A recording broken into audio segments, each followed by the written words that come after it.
This is Dave Moss of the Unfunded List, and I'm pleased to bring you the Open Door Philanthropy Podcast. I hope you enjoy it. Hello from New York City.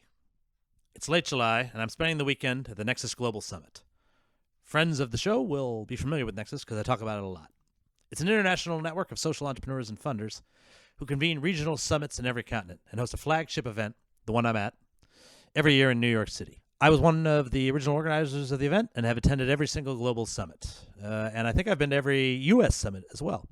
The privilege of membership in the Nexus community has amplified my positive impact on the world exponentially. Over 50 members of the Unfunded List Evaluation Committee are also Nexus members, and 10 of the organizations that have made our list were founded by Nexus members. And so to give everyone who could not attend a taste of what a Nexus conversation sounds like, I brought my microphones along this year. On day one, we interviewed Nexus newcomer Noelle Francois of HeatSEEK, an organization that is currently honored with a place on the Unfunded List. Due to a partnership that we have with Nexus, we're able to help some folks get in for free, and Noelle is one of those folks. I hope you enjoy.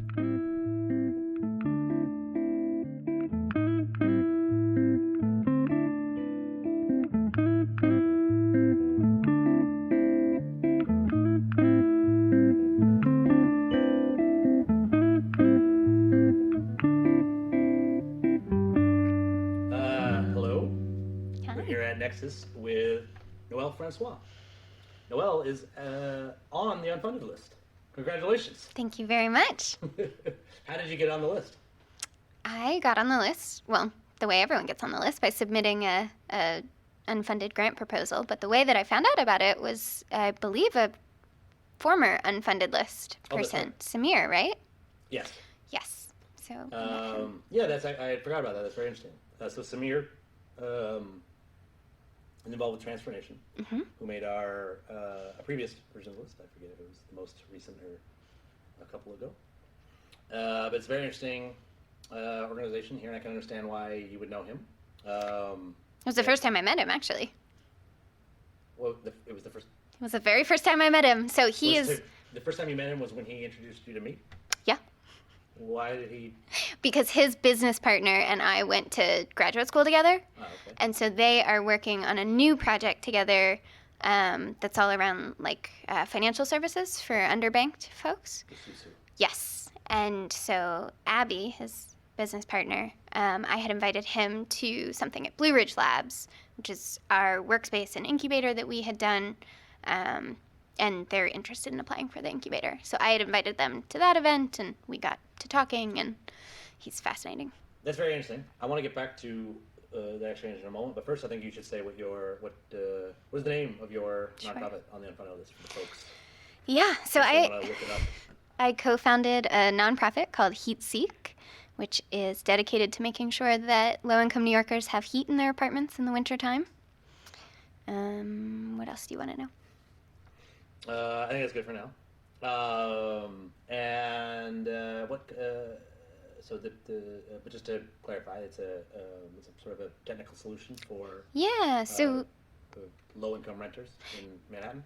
Exactly. Yeah. So all 5 boroughs. Sure that they're being provided heat by their deadbeat landlord. Well, mostly to be able to document when they're not receiving heat, right? So it's really difficult to prove that you don't have heat. And usually what folks were doing in the past was keeping a handwritten heat log where like every couple hours you would have to check the indoor temperature, the outdoor temperature, the time of day, and then calculate whether or not your building was in violation of like the building code. That's what you're expected to do? Mm-hmm. For like days and weeks on end. And that's like slightly racist. It's a huge burden. Like who's... Only white people are going to even think about doing that. They're the only ones who are going to think about it, have time to do it. Right. Like, imagine if you're a mom, believe it's going to work. You've got, if you've got 2 jobs, like, yeah. And so you keep that handwritten heat log. Complaint-based systems are garbage. Yes. In my general opinion. Yes. But they are easier to deal with than proactive systems. We never received a complaint. Right. How are we supposed to know that the light bulb was out? We received the complaint. There was literally no way for us to know that light bulb was out without receiving a complaint. Oh, yeah. That's actually a real problem in DC. If you, one of the jokes is that you can basically tell how many light bulbs will be out in a neighborhood by the average skin color in that neighborhood. Mm-hmm. And it's because they do it on a complaint-based system. Mm-hmm. One, they can ignore complaints in certain districts, and they're obviously going to be more responsible to the complaints from the more powerful districts. Right. And the result is, I mean, you can go around my neighborhood and you won't be able to find a light bulb that's out. You can go to some other neighborhoods in town and you won't be able to find a light bulb that's on. Right. And it's crazy. We know how long light bulbs last. Mm-hmm. I was on the light bulb crew at Colby College one summer. And what Colby does every single summer is they just replace every light bulb. Yeah. And all their light bulbs are on all the time. Right. And I'm sure that's easier than like having someone on staff all year long to go out and fix them. And respond to complaints. Yeah, yeah, they could just hire local teenagers like me. We knew how to change light bulbs. So I did get into some shenanigans. Uh-oh. What caused you to start doing this? How did you become aware of the problem? So I actually became aware of the problem quite a bit before I started working with HeatSEEK. It was when I was living in DC, in Columbia Heights. I was living in a... Go Clerks. Clerks? Cardozo High School. Ah, yes. Okay. I was right around the corner from Cardozo. So I was living in a row house, and it was really old. It was really gorgeous, but it was had like all wooden windows that just were not sealed. And so even by the time I moved in, the landlord had already put up like all of the like plastic coverings that you put up to keep like the wind from blowing in, to try to like weatherize the apartment. I see it. This is also the neighborhood I live in. Yes. And you can still see that sort of thing. I'm sure the ones from our apartment are still there, and they would just like billow in the wind. It was really terrible. But so in the winter months, you just could not get warm. Like it did not matter how high we turned the heat, and you know we could only turn it so high before it was like, okay, we're paying an arm and a leg for all of this to go straight out the window. So that's when I learned what an electric blanket was and a space heater, and I would sleep in, you know, multiple layers, and I really saw how it impacted my ability to be productive, to get out of bed in the morning, all of that. So that was in the back of my mind when I moved up here for graduate school, and I started working with HeatSEEK right when it was being founded. The co-founder is my good friend William. We went to undergrad together. And he had an experience in New York City where he was living in the East Village? Yes, the East Village, in a building that was almost entirely rent-stabilized units. So lots of long-term folks who'd been living in their apartments for decades. And they had one apartment in the building, which was the apartment that the boys lived in, that was market rate. And anytime the heat would go out in the building, which it's an old building, so it would do that from time to time, all of the rent-stabilized tenants would come to my, like, 24-year-old friend and be like, hey, we need you to call the landlord because you guys pay more in rent than all of us combined, and he'll only listen to you. So if we want to get the heat fixed, you guys have to be the ones to advocate for us. And so he had that in the back of his mind when then a few years later, we co-founded HeatSEEK together. So, I mean, you really can't go, it's hard to find someone who will say, yeah, I've never had the experience of having my heat go out and being cold in my home. Like, it's that common of a problem. I assume there are some people who have never had that problem. Sure. Who live in, like... Who own their own home. Well, climates sure. and such. Yes. Where are you from? Are you from Virginia Beach? I'm from Virginia Beach, yes. What's it like in the winter there? Does it get cold in Virginia? It does get cold. I think mostly it's like a humid cold, which is really unfortunate. But my parents own their house, so we could control the heat. Originally. Yes. And when an elderly man up the street froze to death one night when I was a little kid, which is not all that uncommon up there. It is very serious business, winter up there. Our heat went out. That's not an option. You're gonna die. Right. You cannot live in a house without heat. It's not like no amount of heat blankets or like anything like that, right? In general, though, like most people have fireplaces and stuff when the gas goes out and stuff like that. There's a lot more strict laws and regulations up there, particularly around the elderly and stuff. Well, I think you have a lot less renters up there too, right? Probably more people who live in houses than apartments. Yes, for New York rent, you could just buy a house and live. So it's all very interesting. So you you met your co-founder in undergrad. Where did you go? William and Mary. And how long after undergrad did you found this thing? Oh, like 10 years. So I did undergrad, then I moved to DC. I worked for a nonprofit for a while. Then I went back to grad school, and we co-founded it the summer between my first and second year at grad school. So talk to me about the 10 years in between your relationship to this guy, during the 10 years between undergrad and, like, how often were you talking to him? How often were you in touch with him? So we lived in different places. I lived in DC, and he lived up in New York. But we'd been such good friends in college that, you know, if I was going to come visit New York, I would sleep on their couch. I knew all of his roommates. Yeah, there's like a large contingent of William and Mary folks up in New York City, which is interesting because it's not a large school. I went to Dickinson College. I think it's probably a very similar situation. And the main, like, I think I got a solid education there, and I enjoyed my time and everything. But the main benefit from any institution like that, I really do think, is the network and the community that you get to build. And particularly if you're planning to engage in social impact work, right? You're going to need help. You're going to need a couch to sit on in New York. Right? All the different nonprofits I ever worked at, all the different couches I bummed at, it's almost entirely folks from Dickinson, right? Who are now here working at J.P. Morgan or whatever garbage that they do. Yep. And right, I've always been like they generally like to have you there, but like if you don't have that network of folks, right? People who can't bum a couch in New York, it's a significant hindrance, right? This is New York City. Yep. Right. It's where a lot of the donors are. Right? For me, that's why I need to come up here often. A lot of my evaluators are up here, and it can be. I mean, it's kind of cost prohibitive to come and pay full. Get a nice hotel every time you come. Right. That's totally. Right. Companies can do that. Government officials can do that, but like the unfunded can't. Yeah. And you have to find some sort of way. This is something I talk to the unfunded about a lot, right? Is basically that in the beginning, you need to find a way to cheat. You are not unfortunately, I don't like that it's this way, but unfortunately, we don't have a society that just outright rewards good ideas, right? You have to have, right, in fact, you don't necessarily have to have a good idea at all to be successful. Yeah. That on its own, plus $4, you can get a cup of coffee at Starbucks. Right? You're going to need to be able, like, so for me, I'm generally quite candid. I started a nonprofit. How did I cheat in the beginning and we're still, right, trying to get to be a sustainable place. But basically we cheat by I was born to a wealthy family. And I have access to, some money. My mother has been very generous with both her time and the resources. And also we're not Rockefellers or anything.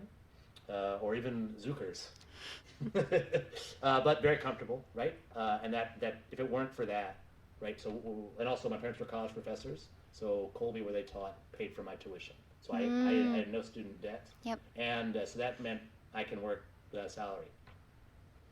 If you can't do that, right? You need to have a salary right away. You're probably not going to be able to start your nonprofit at all. Yep. So how did you cheat in the beginning? Yep. I also was very lucky that I finished undergrad with no student loans. My parents were able to help me. That's just huge. It's huge. It's pretty much you can't do it if you got to take that JP Morgan. That's why those guys are working at JP Morgan. Dickinson was very expensive. Yep, exactly. So I feel very, very grateful for that and very lucky. How else did we cheat? Well, I cheated in that I was still in graduate school, so I didn't need to have a job for the whole first year that I was doing HeatSEEK because I was a student, and it made it very easy since I had classes at night. I could do all of HeatSEEK during the day. You found it easy? Sure. No, it wasn't easy, but all of the other folks it was doable, and a lot of the other folks who were on our initial team, because when we first started, we had a very large team. It was all volunteer, and we were competing in NYC Big Apps, which is a tech competition here in the city. And pretty much everyone else on the team was a developer or an engineer, and they all had day jobs. So I was the only one who could really do stuff during the day, which is when like a lot of our partner organizations are in the office. So that was really helpful for us, but also it was helpful that I didn't have to have a full-time job because I was taking night classes. I should say that we do have many of our applicants when I follow, like they apply with their program or whatever. And often as we're reviewing it, I'm assuming that's the only thing they do, right? And then I have the follow-up call with them, and I find out they have a full-time job on top of it. Yeah. And of course they do. They have bills to pay and stuff. But I just think that's impossible. Like, this is really hard. It's full-time work. Yeah. You can only do one full-time thing.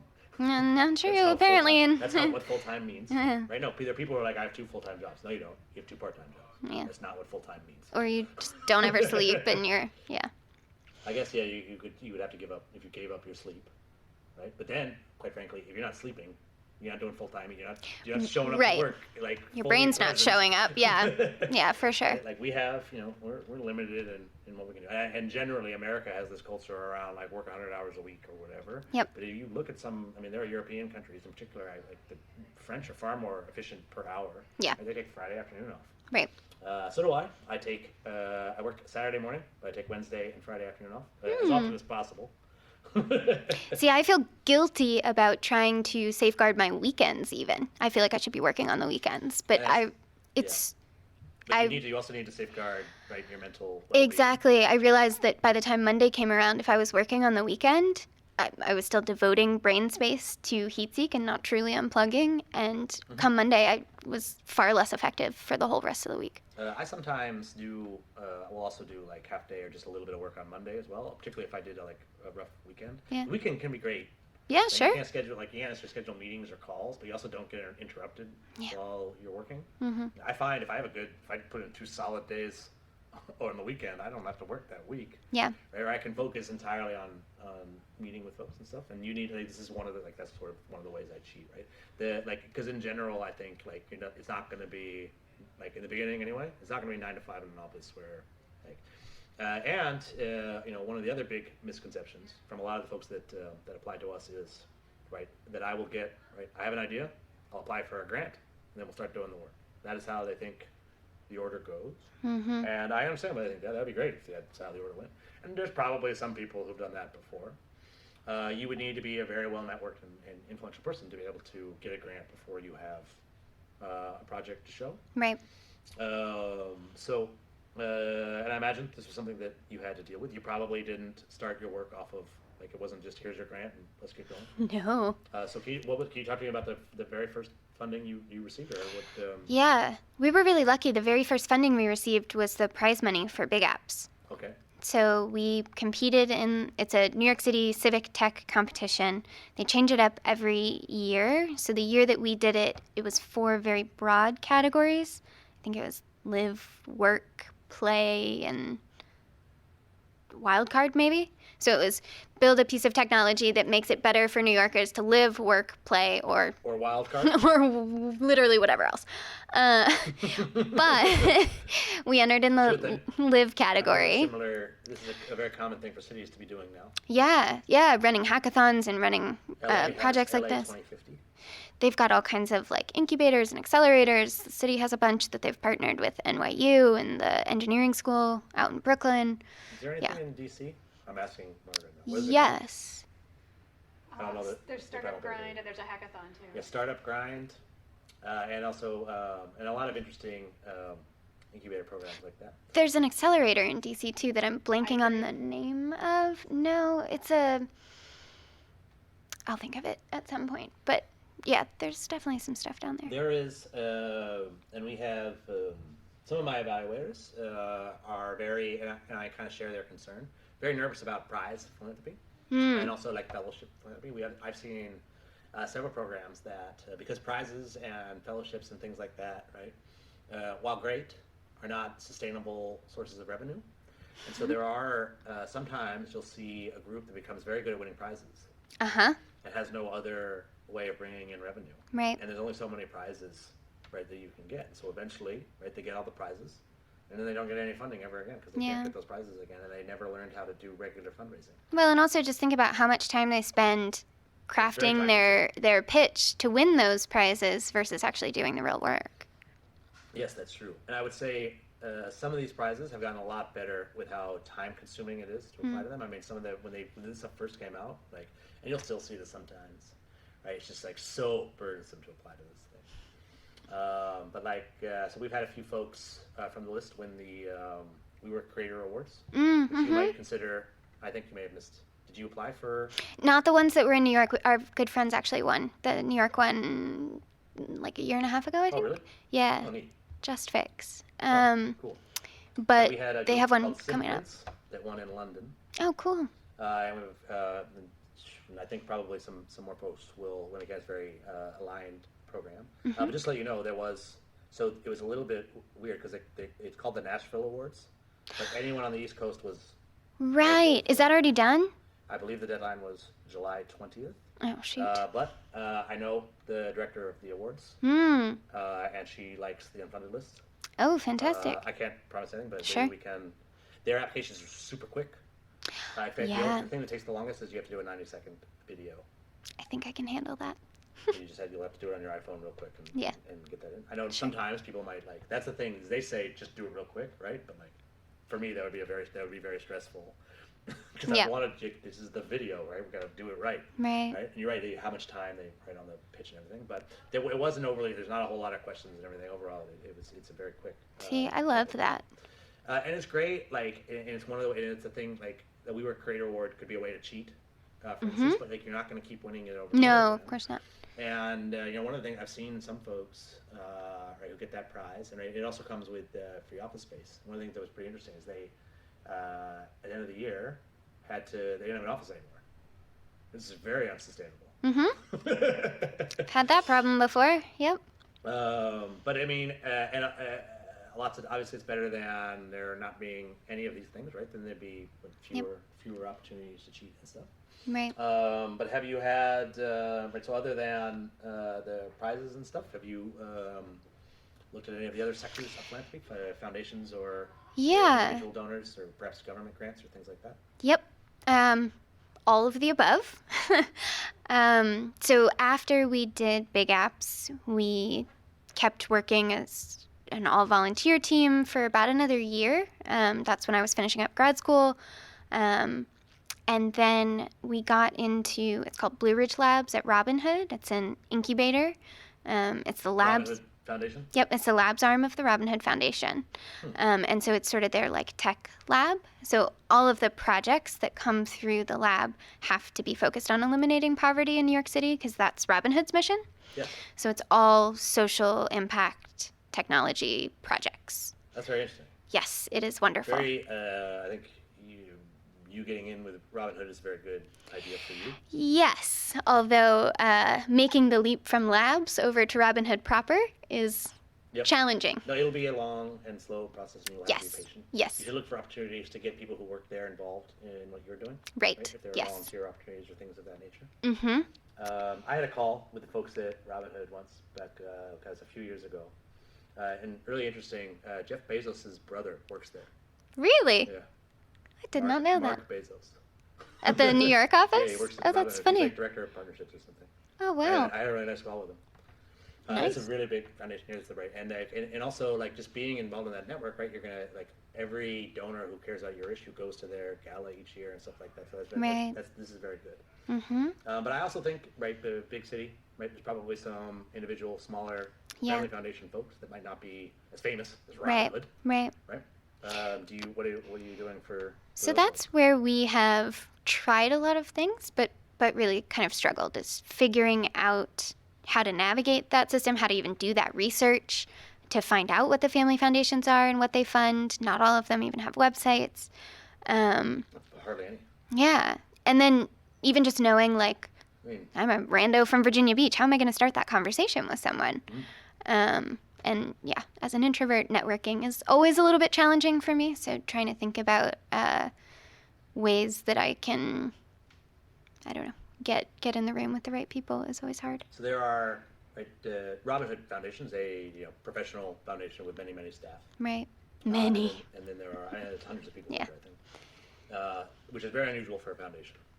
The vast majority of foundations have no staff at all, and they have no website at all, which is often mentioned as a criticism against them. But I'm just what family has a website? Yeah. That's what. So I like to say family foundations are a lot more family than foundation. Right. Right? And I think that's why a lot of people are confused and uncomfortable with approaching them, because they're thinking about it like it's some sort of business, right? Or like there's a building somewhere. Right. That's what foundation means. Yeah. Right? But it's not. This is it's just some family. Mm-hmm. Right? And families are very, very different. We wrote a pretty interesting piece on the Unfunded List website a little while ago where I compared getting invited to submit to a family foundation to getting invited by a family to dinner. Right? So you can come up with, you can identify a family and be like, I would like to get invited to dinner at their house, right?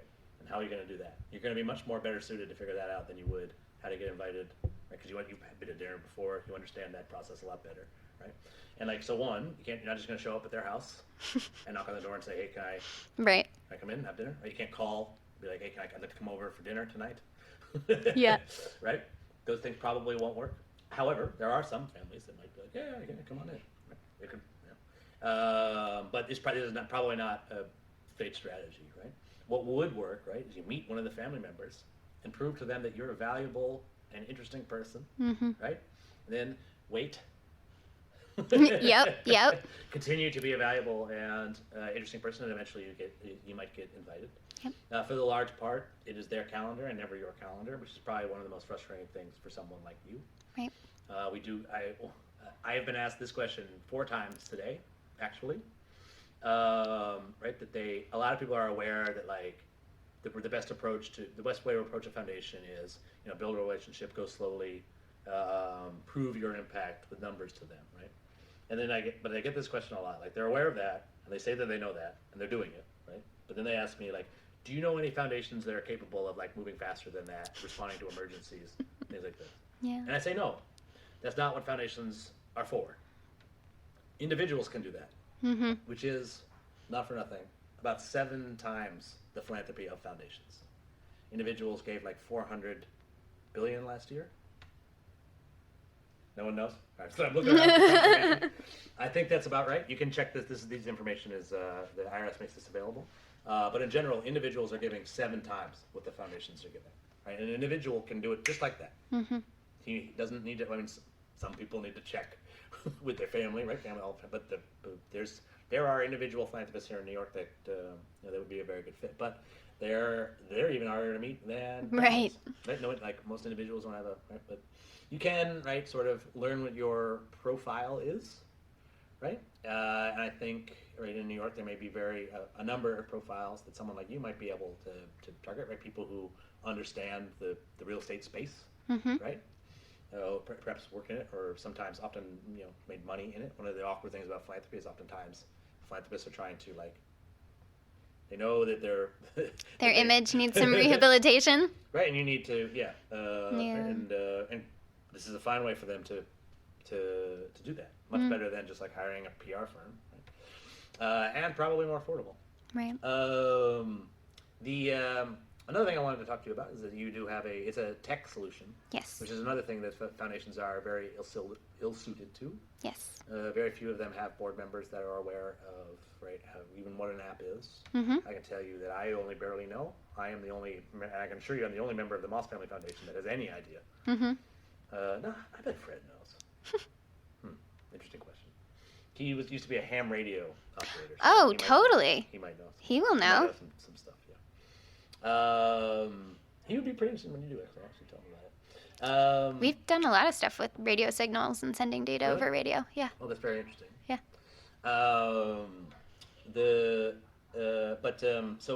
We had a program on the Unfunded List a few rounds ago called Fast Forward. Have you ever heard of it? Have you ever applied there? We did apply. Because they have a number of levels. I think they have. You can get the fellowship, but there's also other ways to be. Yes. Be listed on their website. So I think it was the first year maybe they had done it. I'm trying to think. There was some reason why it didn't work for us timing-wise, but then our friends JustFix, who got the WeWork Creator Award, they did end up doing it, and so then we got a lot of really good feedback from them about sort of the funder network and what they were doing out in San Francisco. Yeah, one of the cool things is they do have a network of funders who are aware of the tech sector, and I am cautiously watching it. I've seen this happen in other fields, right? When there's only a handful of people who fund something. right? Then we're only pursuing the solutions that those people want to pursue. Yep. And we're objectively not pursuing the other ones. Right. And when it comes to, and like these are in the tech sector, these, I mean, the big three would be Omidyar. Yep. What is it? Blackboard? Blackstone? Blackstone, maybe? They're a real estate company. It's Black something. Could be Blackboard. Isn't that the college software? Yeah, maybe. I don't know. There might be them. I don't know. But there's and the other one would be Google. Google comes to their demo day and does a decent amount of funding. And a term I'm trying to get to catch on is Gugongos. Okay. You may have heard of a Gongo, which is a government-operated NGO. It's a real term. I know it sounds like nonsense. Right? Yeah. Because NGO is, just in case we don't know at home, non-governmental organization. Yes. So, but actually, in particular, this is a very strange phenomenon in China. They are basically all of the NGOs are funded and operated by the government. And like, even here in the U.S., I'd say this most often happens with like Gates grants recipients, or there's a lot of Gates Gongos, or USAID Gongos. No, there's nothing to be done there, right? But you have this one donor who happens to be like the only one who understands your sector, right, and is able to write these very, very big checks, right, and you end up sort of like basically just working for them. And I wonder, how much do you? And it would be a great problem to have, right? Google trying to give you too much money. Yeah. And I'm sure you're mostly trying to get funding in. But do you spend any time thinking about like making sure that you have balance with your funding base, and that you never end up in a situation where it's disproportionately coming from a small handful of folks? In general, this is not a good model especially for the impact you want to do. We have not had that challenge yet, and I think it's probably because we're still finding new funding sources at all times. It's not like we've been around long enough necessarily to have like year-over-year funding from the same funders. But I would also say that like we look for grants from large foundations. We're very interested in exploring family foundations and individual giving. We do a lot of small donor giving through our website and through campaigns. We're looking at contract work. Like, we're really kind of thinking about what are all the different revenue streams that we could potentially access, and how might we make some of those work. So even earned income is something that we're looking at. You certainly should. Yeah. I did mention that individuals give about 7 times as much as foundations do.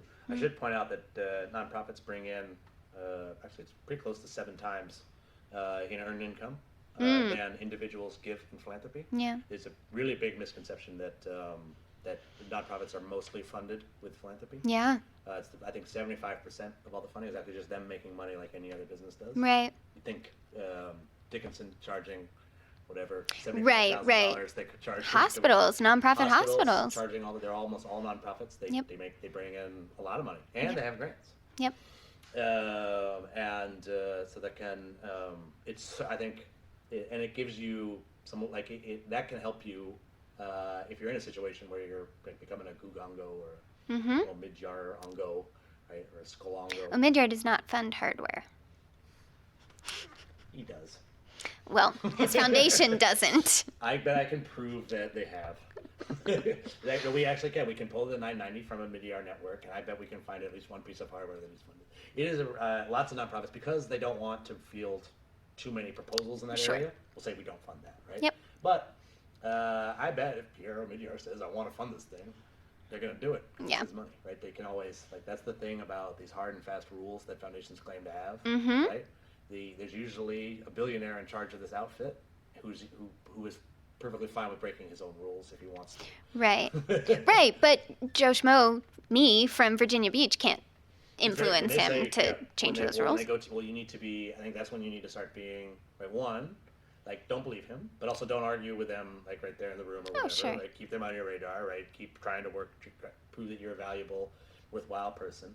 One, these funders, their strategies change all the time, constantly. with each new consultant that they hire. Yep.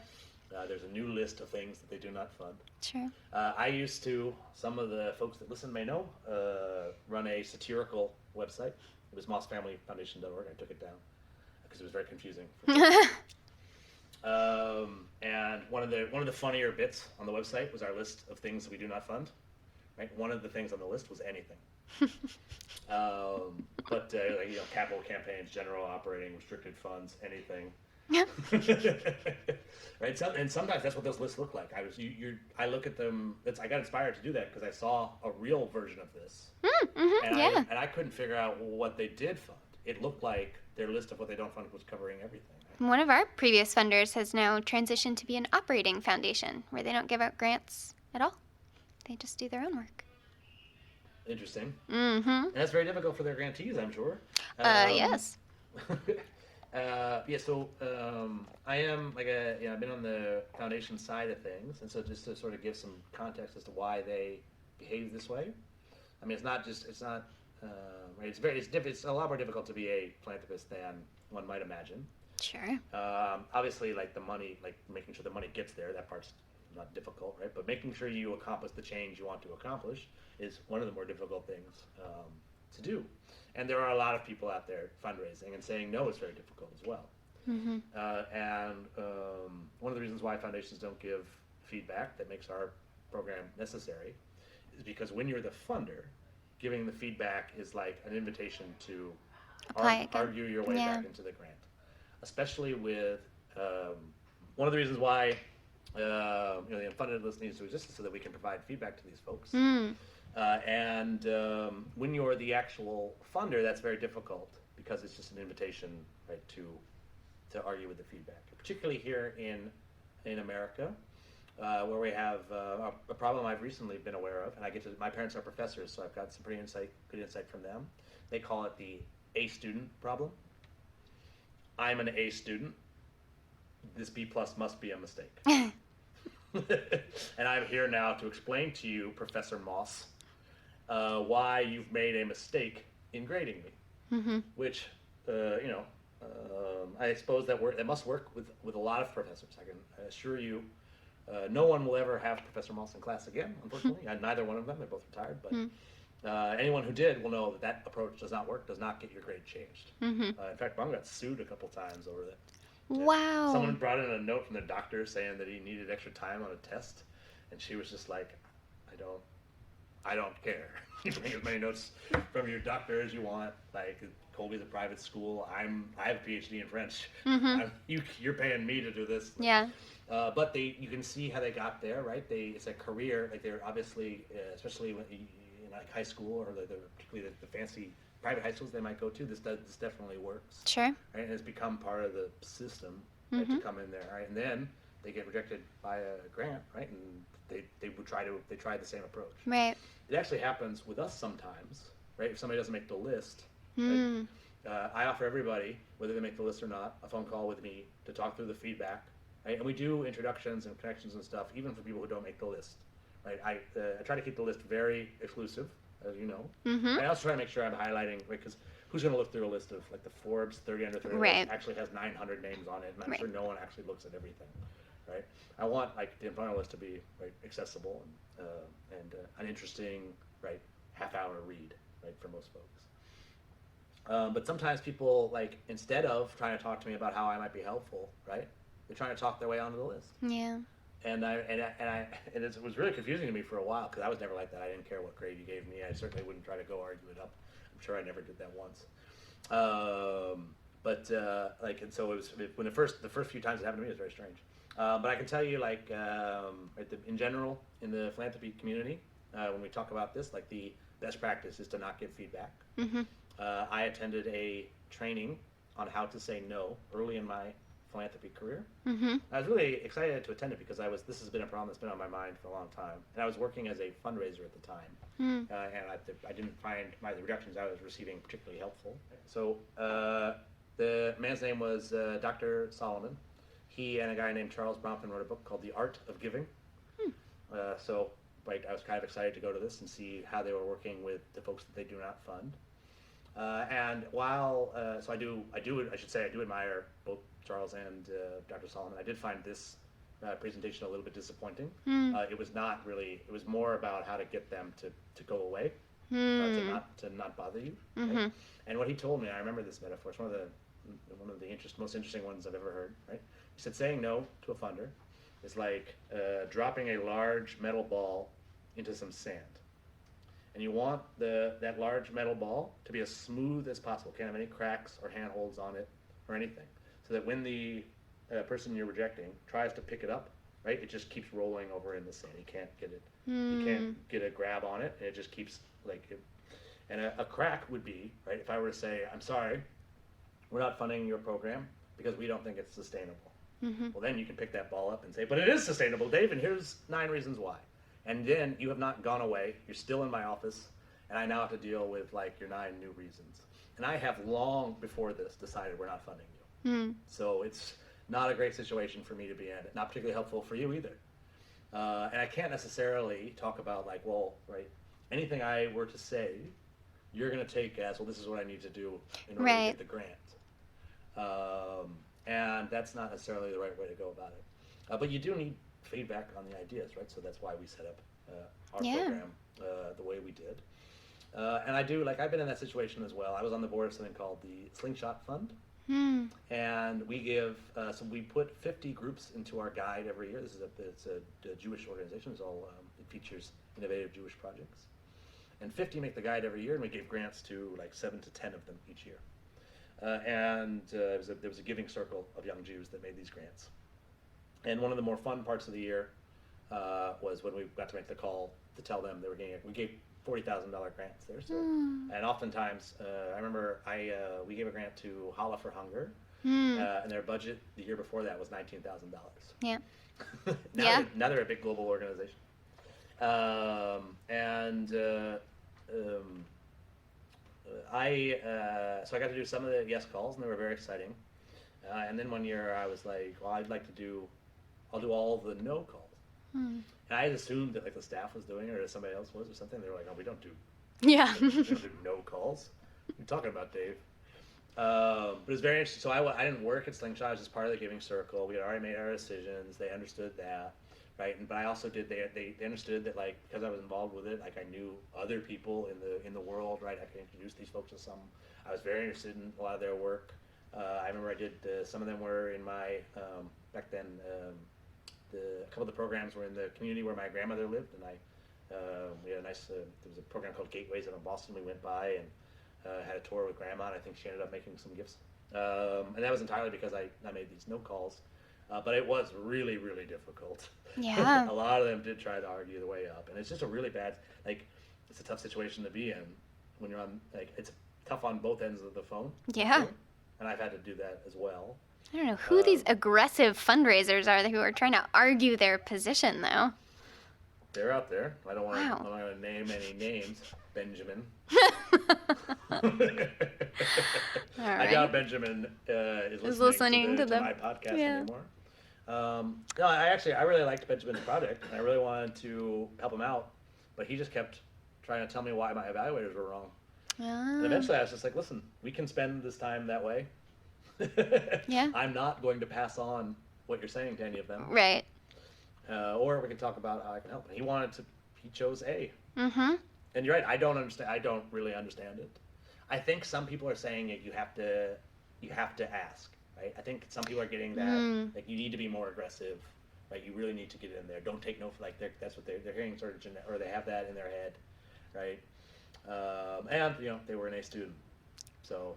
They think they can argue up, they have decades of experience behaving this way. I have the opposite problem where I will talk myself out of actually even submitting the application because I'm like, we're probably not going to get this and we're probably not qualified. We were talking about imposter syndrome before we started doing this podcast, and it's really real. That's I want to talk a little more about that. Can you give me a specific example of something you were going to apply to and you decided that you didn't? Oh, I've had a 99% finished application to Robert Wood Johnson for months that I've solicited feedback for. Invitation only?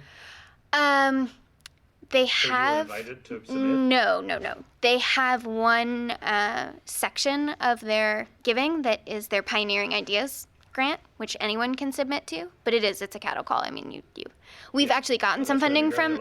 Very low likelihood. We've actually gotten some funding from them in the past, so it's not that they don't know us, but That's very good. then we also knew you should be nurturing that relationship. But then we knew enough people who were like, we've been talking to them, and I think they're going in a different direction. I don't think they would fund you if you did apply, which is probably true. One of the things to remember with an entity like Robert Wood Johnson, right, or Omidyar or something like that, right? They're going to have rules. They're going in a different direction, but they're also enormous. Right. And they're good at, like, even if they make an exception 1% of 1% of the time, that's hundreds of thousands of dollars. Yeah. And man, this is very interesting. So you had been funded by them? We got a small pass-through grant. Yeah, but something, right? Mm-hmm. Most people can't even get on their radar at all. Right. We do have a few reviewers with them. Mm-hmm. I think you had one on my application. Yeah, read your... I think so. Probably. I would have done that. I think so, yeah. She had excellent feedback. Yeah, she's very good, as you might imagine. She knows a lot about domestic health, which I know nothing about, other than my own health problems. Yes. My shoulder hurts, and some other problems. I'm getting old. Aren't we all? Yeah, every day I get a little bit older. Every single one. So what do you think? So tell me, why did you? So you ultimately didn't. You had another opportunity there, and you didn't. Why? It's also it's not time bound. It's a rolling application. Yeah. But you just sort of you put it aside. Mhm. Yeah. I think we did a round of applications like a year and a half ago, and got rejected from most of them. We got funding from one, but it was a first-time application for all of them. So we got one out of, I think, 4, which... Yeah, okay. But, like, why not just... You're 99% finished. I know. I should just submit it, but... Okay. Yes. No more. Say no more on that sentence. Just you should submit it. Yeah. Because there's a place that big, you can submit again, probably. It's not going to be the end Oh, yeah, of the world. for sure. There'll be a new, they'll hire a brand new team, right? For 5 sure. years from now, I think I have this belief that, like, my application needs to be perfect. And I have to, problem. yeah, and I often talk myself out of things if I'm like, well, I don't know anyone personally at that foundation, or so it's a long shot to begin with, and I don't have the most It's a longer shot if you don't apply. Exactly, that's what I keep telling myself. You are right though that you should definitely prioritize places where you right. have a better shot, right? But right. if you're fit, you should send it out. I should say I don't want to be hypocritical here. We don't apply to as many things as I might. Right. This is how I rationalize that for myself. We are claiming that we can give feedback on any grant proposal. Mm-hmm. So if I submit a grant proposal to a foundation, I really feel like it needs to be flawless. It needs to be the best grant proposal they've ever read. Yeah. Or else why would they trust me to be giving feedback to other people's grant proposals? Right. Ooh, that's a high bar you've set for yourself. Well, I think about what I do. What do I do for a living? Right. I'm not trying to do this. I'm not trying to be a B+ student. Right. I'm not going to get an A by arguing my way to an A. Sure. We're going to do the work correctly, right? And if I wanted to, there's lots of other opportunities in the world, right? If you're going to do this, right, social impact work, you have to pursue excellence. I think there's a lot of people who are fine with good. And it's just not. If good were good enough, then they would change that word to excellence. Right. I think my problem with these applications is I hold myself to a very high bar of excellence, so high that I trip myself up and won't end up submitting stuff if it's not. It's probably too high here. And so you mentioned imposter syndrome.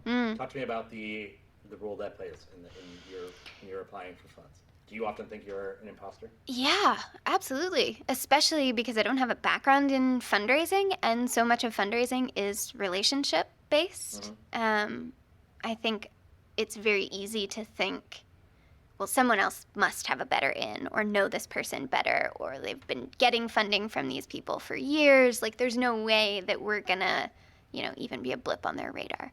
That that kind of thinking is unhelpful, but in my sort of darkest times, usually right before I'm about to fall asleep, that has entered my mind.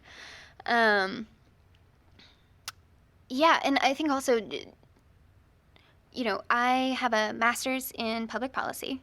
I'm very interested in housing policy. I've worked for nonprofits. That is sort of the field that I feel like I know well enough to get started in, and then know enough to ask the right questions to keep learning.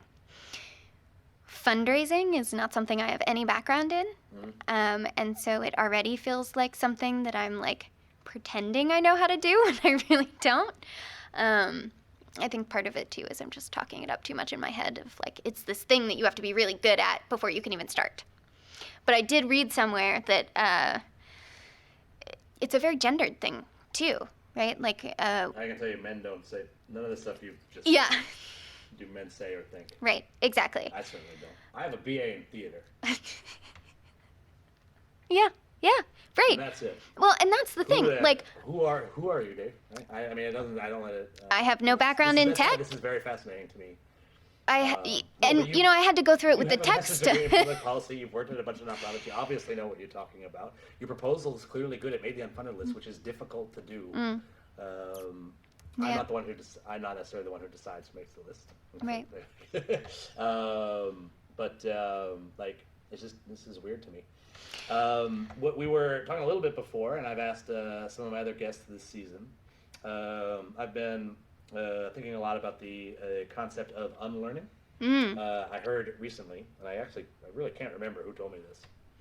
I've been talking about it a lot, and I can't remember where. But he said that it would be the most important skill of the 21st century. The people who are going to be most successful in the 21st will be the people who are best at unlearning things that they had previously learned. So, Noelle, what do you have to unlearn? Yeah, well, I think it flows right out of what we were just talking about, which is I need to unlearn some of that fear around, like, only doing things that I feel like I'll be perfect at. It would be much better to try and do well than to say, I'm not going to try anything that I don't think I'm going to be perfect at. Do you have mentors or senior folks that are advising you? Yes, we have a wonderful board that has gotten a little bit smaller recently, and so we are actually looking to put more people on the board and bring in a new cohort of mentors and advisors and folks with institutional knowledge. And then we went through the incubator at Blue Ridge Labs. Hannah and Bill and KT are just like the smartest people ever, and have been doing this long enough that it's not just about how smart they are, giving guidance on, strategy or something like that. Like, they really understand the emotional side of, like, this is your baby and you're trying to get it. To these folks, are you getting, you get, technical advice and maybe funding support or connections and stuff. Are you getting simple encouragement from them? Yes. I also think that I could be better about asking for encouragement when I need it. Okay. In general, I think this is a responsibility of board members and mentors and advisors. Yeah. I am a big fan of a man named Fred Rogers, Mr. Rogers. And in fact, I think one could argue that if it weren't for him, there would be no Unfunded List. Okay. I forget which. I saw this when I was a kid. It's one of the first things I remember. I think it was after the shuttle crash. And he was talking about what his mother told him to do when there was a disaster, and he said, look for the helpers, right? And I think that's very good advice. And what we do here at the Unfunded List is we help the helpers. So, and there are lots of things that, for me, I did found this organization slightly before the last presidential election. So often there are things that I view as disasters. And the way, what's really great about it is and for instance, the President of the United States is a former deadbeat landlord in this town. There's probably a bunch of people out there that were cold because of him and his greed and craven behavior. Our good friends are suing Kushner companies right now. Oops. Right, and so, I can sit there and be mad about him, right? Or I can think about what you're doing. Right. And another thing Mr. Rogers used to say is, you are special just for being you. I like that. I think that's very true. You think you're special just for being you? No, I think everyone's special just for being them. Like, Yeah, I but think. particularly, we're talking about you. Oh. I mean, you what you do is remarkable. Thank you. And I mean like that, and that you are better than most people. Thank you. Most people are not trying to do any of this. The vast majority of people never even get 99% done with their grant proposals. Right. They don't even start writing them. Yeah. And you've actually submitted some, been through accelerators. You're actually helping people. There are people out there that, for all we know, are alive now. Yeah. And there's going to be a lot more in the future. That stuff's amazing. Yeah. I mean, but you asked about encouragement. That's the encouragement, is knowing that, like, I have a purpose on this planet, that I get to wake up every single day and do something that's really meaningful to me, and that I get to look at, you know, we were talking earlier about cheating and my parents being able to help me pay for undergrad. I think if you are in a position where your parents are able to help you in that way, you have a responsibility to do something to give back. That's always sort of been my philosophy, is like, I don't see how I could grow up with the advantages that I have grown up in. We were a very upper middle class family. And just take that selfishly and run away with it and say, okay, now I'm going to figure out how I can, you know, make my life better. I think if you have benefited from some of the, you know, the whatever, you have a little on okay, that. okay. So I'm generally a critic of the, like, give back mindset of philanthropy. Okay. And it's because I think it is a little bit patronizing, Mm. and in some cases it can get really bad into, like, you know, colonialism. Sure. And not necessarily the right way to think about the social change you want to achieve. And so for me, I mean, like, it can be selfish, right? You will be happier if this problem is solved. Right. Personally, Sure. happier. Yeah. Personal fulfillment for you. There's a lot of other ways to get paid other than money. Right. I actually personally find meaning a lot more valuable. I'm someone who's been able to sort of have an abundant amount of both meaning and actual money. Mm-hmm. Again, not Zuckers or anything. I guess I more meant, you know, we live in a sort of racist and classist society, and we as white people benefit from that. And to turn a blind eye to that and pretend that it is not happening is, I think, very selfish. It's a hill maybe I'll die on, but who knows? Well, you know, on that point, I do want to, like, I'm very concerned about the rise of white nationalism. Right. In this country. Like, Right. There's lots of racist, systemic racism, other things. As I mentioned, I'm Jewish. Mm-hmm. So I don't want to be killed by the Klan. Yeah. Fair. And one of the things that gets pointed out a lot is that, you know, so Jewish philanthropists in the 60s were very supportive of the civil rights movement. Mm-hmm. And when it gets talked about, it's sort of like, well, they were giving back, right? Or they understood because they'd just gone through the Holocaust, right? But one of the things that gets forgotten is it was their own civil rights. Jews were second-class citizens here in the 60s. Mm-hmm. My mom went to Wellesley under a quota system, which was one of the 5 Jews allowed to go there. And there was a quota for black students as well. Mm-hmm. Exact same number, I believe. Mm-hmm. And so, like, you know, and so there was, you're looking out for themselves on that, right? And also a decent dose of, right, they had been through, right, suffering in other places, Right. and they wanted to make America for themselves. They wanted the America that they wanted to live in, right? So, Right. And I think when you try to pretend that you're not doing it for selfish reasons, then you're much more likely to become a patronizing Right. organization, Mm-hmm. right? And so I think it's, you know, it's okay to think that. Not that, like, you're a horrible person if you want to get back. I'm not going to revoke the special, that you're special. You're a special person just for being Thank you. If you get a chance, there's a really good, recently made The documentary. documentary. about Mr. Wang. I've heard you can't It's make it through it without crying. Oh, I think I mean, it's basically just 90 minutes of Dave crying when I watched a movie. Yeah. Terrific. This has been a swell conversation. Do you have any questions for me?